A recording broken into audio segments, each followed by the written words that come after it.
Welcome back, folks, with our dose of early 1800s history sorted at Frenchmans Rock. We piled back into our four-wheel drive and hit the road again. We pointed the nose up Binneys Track, winding our way through the scrub until we intersected Cape Willoughby Road.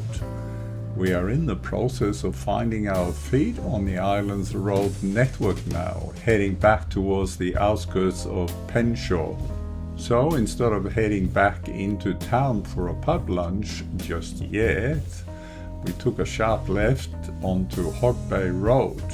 This is the main artery that connects the Dudley Peninsula to the rest of the island.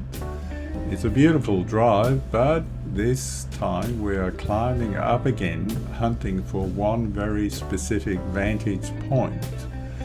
Now, the intriguing name of this road comes from Hog Bay, which was the early name for Penneshaw.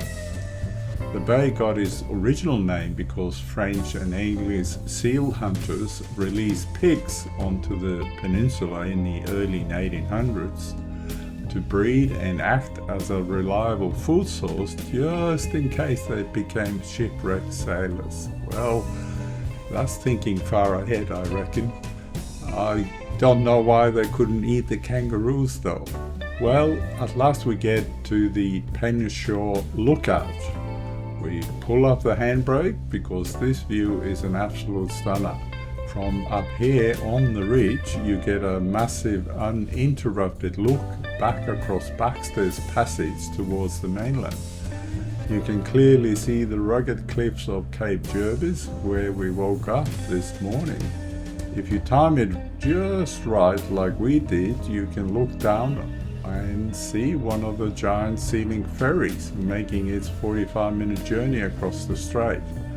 From up here, it looks like a tiny white toy cutting through the deep blue water. Looking at it bobbing around down there really makes you appreciate two things. First, just how big the passage is, and second, how glad we are to be standing on solid ground with a camera instead of backing the car onto the vehicle deck again. Well, after hours staring at the mainland and taking photos, which are at the end of this video, we decided to use our time well and head for the lighthouse at Cape Willoughby. That is where our next video takes us.